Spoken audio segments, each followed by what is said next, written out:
Hi, Anastasia. Welcome to the What Trends podcast.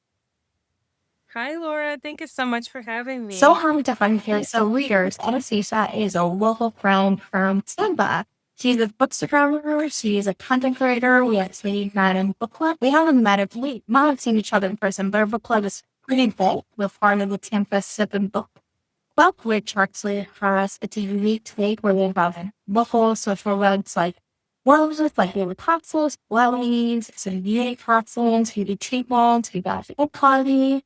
So a lot of fun things, and our book club meetings take place about stuff over a bar at night, and it's probably a fun for you haven't been to one of those random stations, you have been to some of the parties, so you want to tell a little bit about what to expect. Because I think it's like a unique aspect the other cities do avail after, but I would think here with you to make new friends locally.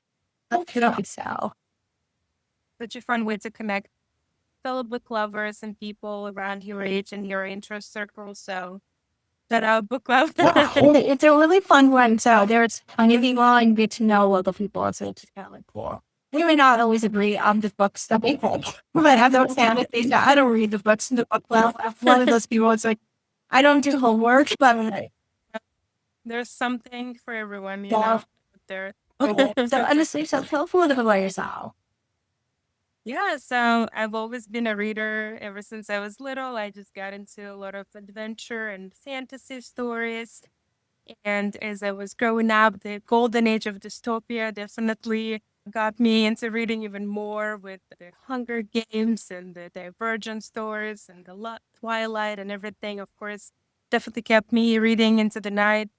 In high school, I got into a lot of the classics. Growing up in Russia, actually, it's a very rich in history and culture country. So there's so many outstanding writers, and definitely gave me appreciation for writing and reading. And as I was an adult, just being able to kind of pick and choose more modern things and discovering things that I like and discovering romances and literary fiction, thrillers, and just so much to choose from, especially nowadays. We're so rich in different genres and authors, and just keeping that hobby alive and connecting with awesome people who love that hobby as well and meeting authors, just a pleasure. Yeah, I love the fact that you're like a little leader in some ways. You're kind of like the leader that I like to look forward sometimes because you're not so specialized in one niche, one genre. You need widely, and it gives you a plethora of quoting and even the recommendations you share. You're pulling from different genres.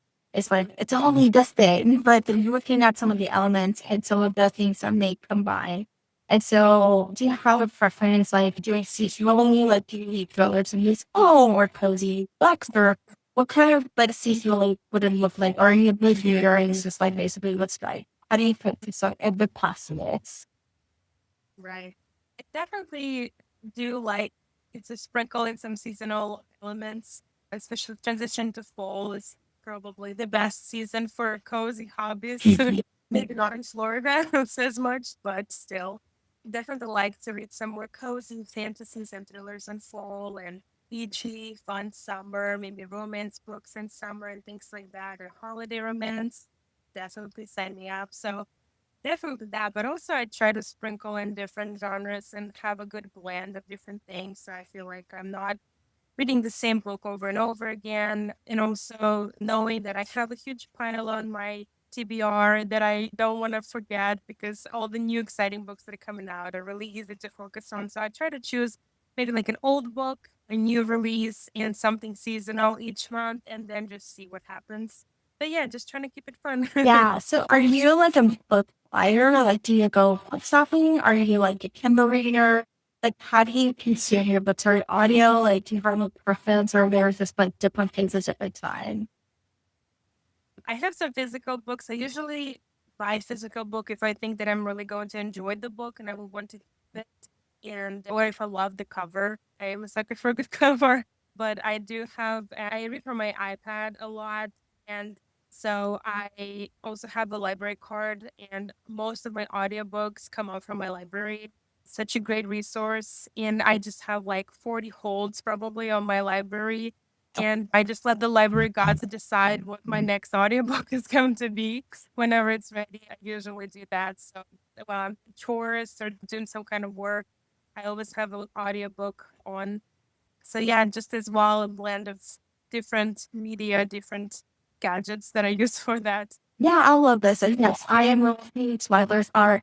I am proud to with the county that I live because I made a conscious choice because our library is so good. That's actually the reason why I live in this county. Our library, like Toronto County, are envious about our library. It's Yeah. even though it's Florida, you'll be surprised. And I think this is like something to decide. Like if you live in a space right now, libraries are getting defunded and all those weird things, and it's kind of like challenging. But if you have a chance to support your library, because not only do have free resources like audiobooks and ebooks and everything, but you also have companies like Wi-Fi, printers, cameras. Our libraries can borrow with camera. Did you know that? I did not know that. There's like all these other resources available. I think have around here also. They may have bookshops where you can get some books, donate books that people donate, and you can get it for like $1, and you'll find some times I've seen Portland and in the library bookshop. So you might find some good things that way. So those are the resource support. So Yeah, I agree. awesome. So we got to talk about today's recommendations because I love this game. Wow, we got a blend of fantasy, we got a blend of like magical, we got a blend of like just romance, which is like of course, but it may not be no central point, but it is the point. So talk about the theme today. Yeah, so I was thinking about what is a theme that just something that really speaks to me. And I am a romantic, but I do love a very complex emotion and complex characters. And so the theme that I chose is soulmates through time. Basically, just people finding their way to each other no matter what, and just like love that transcends time, war, and space, and curses anything really. So the first book that I would like to talk about is it's called In Our Infinite Fate by Laura Stephen. It's actually a 2025 release. It is a YA fantasy, and we're following two souls, Evelyn and Arden, and they are fated to meet each other and fall in love in every lifetime, but they're also cursed that they have to unlive each other in every lifetime as well before Evelyn turns 18. So it's just a very intriguing setup that really grasped my attention right away. And the thing that's different in this lifetime that we're following is that Evelyn's sister is ill with cancer, and Evelyn is determined to stay alive to save her sister. And we're also getting flashbacks from different lifetimes of how Evelyn and Arden met each other, fell in love, and how things ended for them. And it's just this beautiful story of how they are determined to break that curse and everything that follows with it.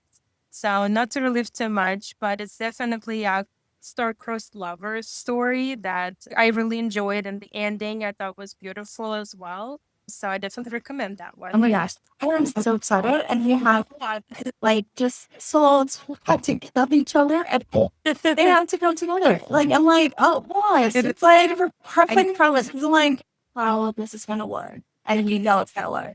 They like the slogan of this book. That's what got me. It's really they've loved each other in thousand lives and they killed each other in every one. And I was like, okay, let's do Yeah. this. Sign me up.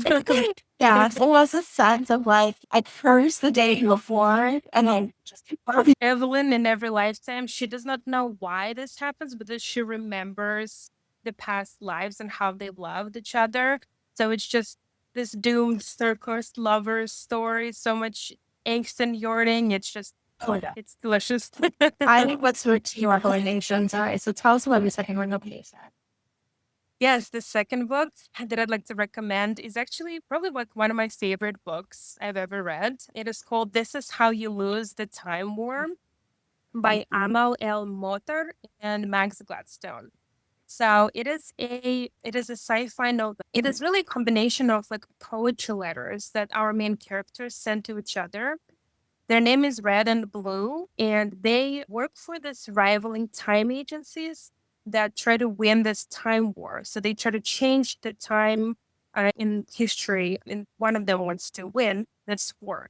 And so Red and Blue, leave each other letters throughout the time. And they kind of start as like taunting and challenging each other, and then they grow into something deeper. They develop deeper connection, and it is just, it becomes this forbidden love story that you're just heartbreaking and so beautiful and so poetic and lyrical.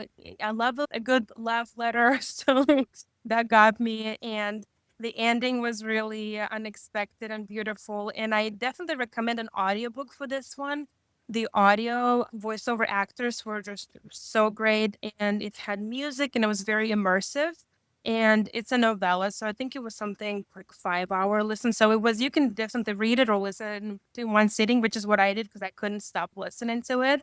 So even thinking about that book got me wanting to reread it. So definitely one of my faves. Definitely recommend this Oh my one. gosh, I just heard for the audio of this novella because there's something to be said about how friends are fear going through some major, like, devastating books or books are a little scary. I think it's like 5 hour complete story, and especially an immersive audio that has like all the components. And I'm like, oh my gosh, you perfect.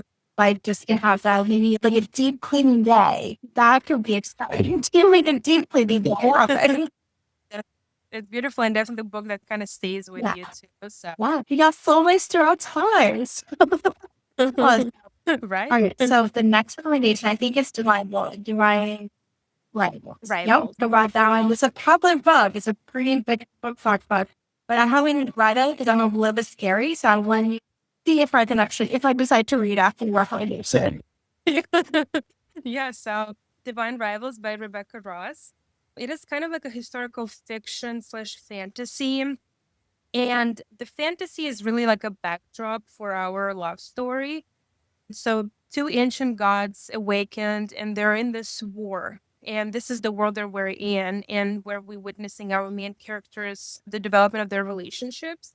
They are journalists that work for the same newspaper, and they're in a rivalry for the same position, for the promotion in the newspaper. And we kind of witness them go from rivals to like starting to understand and root for each other and this friendship, and then it grows into deeper emotion. But also at the same time, there is this kind of like a anonymous correspondence happening between them through this magical typewriters. And they don't know who they're sending the letters to, but they're just starting to open up and connect with that person. And then the two like timelines kind of come to one point where they find out who the other person is. And we as a reader would know this whole time, so it's not even a spoiler, but it is a very, because it's happening in this world that is in a war, and they are, as journalists, they have to like cover some of those things. And it is a beautiful, just like kind of like a heartbreaking story. And it does end on a cliffhanger because it's a duology. And I personally have not read the second part yet as well. So it is on my library audiobook hold. So we're waiting. But I'm excited to see how the story ends, but the writing is gorgeous, beautiful. Also involves a love letter, and we know I love a love letter, so that's a definitely. I think if you like that theme and if you like those kind of tropes, I definitely recommend picking that one up as well. Yeah, and the best thing is someone is already out. It's not. Yeah, It's not because so we're it's playing right. It's already out, so you can it's both a of put them. it. But if you're requesting for library, request both of them. Or I think there might be up in the limiting. Not special for me on that. They might come and go, but you should do that. And good news, I do have a Rebecca Ross interview, not for this book, for another book. Host this interview for listeners who are doing. I'll post a re-edited version of that interview the next day, tomorrow. So again, if you want to like listen, put into my royals, then we'll have a Ross interview for you too. And book home sale. So but yeah, awesome.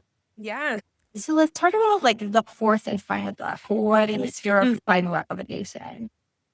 So my final recommendation is Once Upon a Broken Heart by Stephanie Gardner. And so this is a like a beautiful blend of this whimsical fairy tale story that has some dark twist to it. We're following our main character, Evangeline Fox, as she is in love with this boy who is marrying someone else, and her heart is broken. So she goes to this kind of like god that they call Fates in that world. He's a prince of broken hearts, and his name is Jax. So she goes to him to heal her broken heart and to see if she can stop that wedding. And she strikes a deal with him where he helps her in exchange for 3 kisses.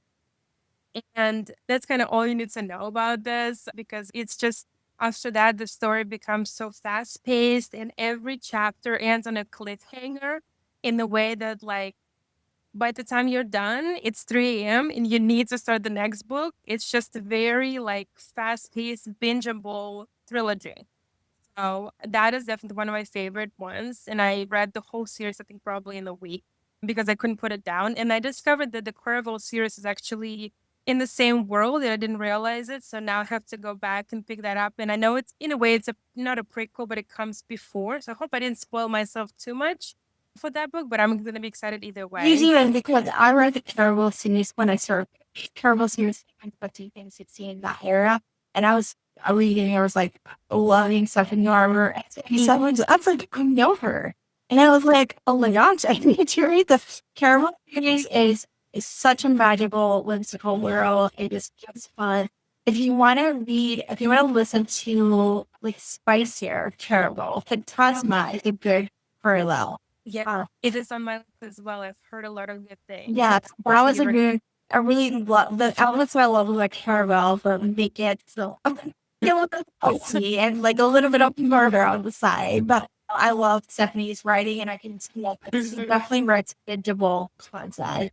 Yeah, and I love the characters, and Jax is definitely this, like, morally gray anti-hero that just redeems himself through the story, and he's one of those, like, I can fix him characters. Yeah, So and then I think I'll definitely be picking up whatever she writes. and there's a few more literature in there. I think The Night Circus is another book that I've heard about. It's some more vibes in there. It's more literary fiction. You appreciate the writing, and I know this is Charlotte C., which is another book. Those books are very backlist titles you might be able to get from the library, but it's not theme up books, so you're like looking for new unfound art and book in heart. And you know, like when talks about for instance spicy means, or you want to do a litter section, you can go to the Night Circus. So we're keeping you fucking busy with lots of other. So I just think, so what are you currently reading right now? So I just finished The Dream Hotel actually yesterday. That was really interesting, dystopian read. It reminded me about, what is it called? Very space now. The Handmaid's Tale. It is a world where people's dreams are controlled and there's surveillance. And as our main character was going through a passport control at the airport, she got flagged as she has some kind of dreams and thoughts that could lead to her potentially harming her husband. And they just had twins and she loves her husband, so she does not agree with that. But somehow, anyway, she ends up in this facility that is not a prison, but is really where they say they will hold her for 21 days until it is safe for her to be released.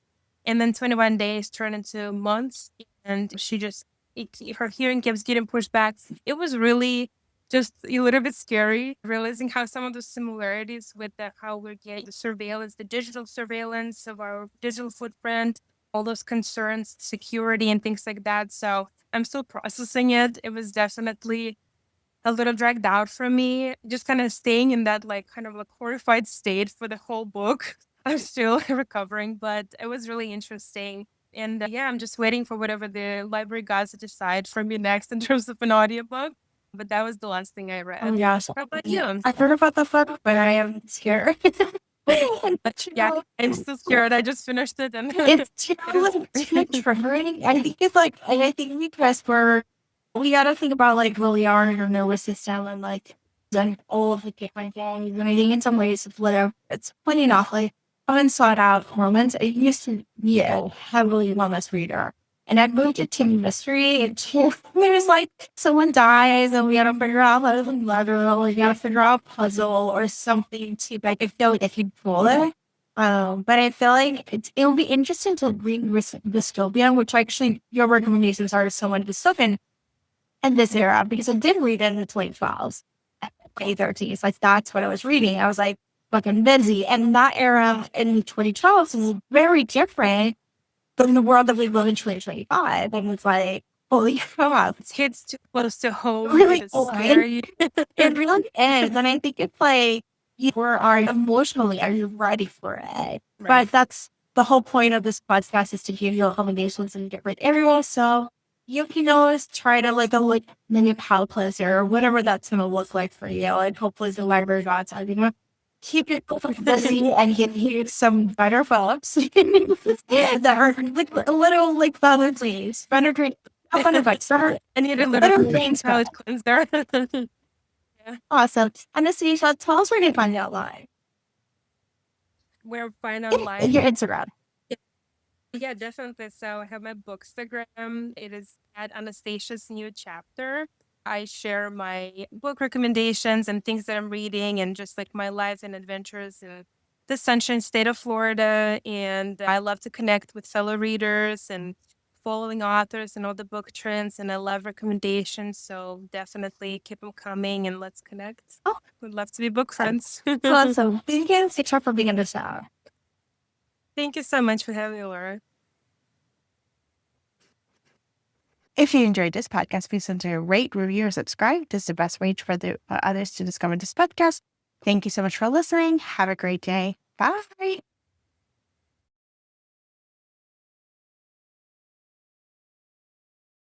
Are you an author, publisher, or book-related business looking to reach passionate readers? What to Read Next podcast is a perfect place to connect with an engaged audience of romance and mystery lovers who are always on the hunt for their next great read. Now, we're offering sponsorship opportunities. Whether you're launching a new book, promoting an upcoming release, showcasing a bookish product or services, we can help you get the word out. Let's work together to bring your books or businesses to readers who are ready to discover something new. Please visit whatchreadsblog.com/sponsorships to learn more or reach out to chat about the perfect sponsorship package for you. Thank you much for listening. Your next great reader is waiting for you.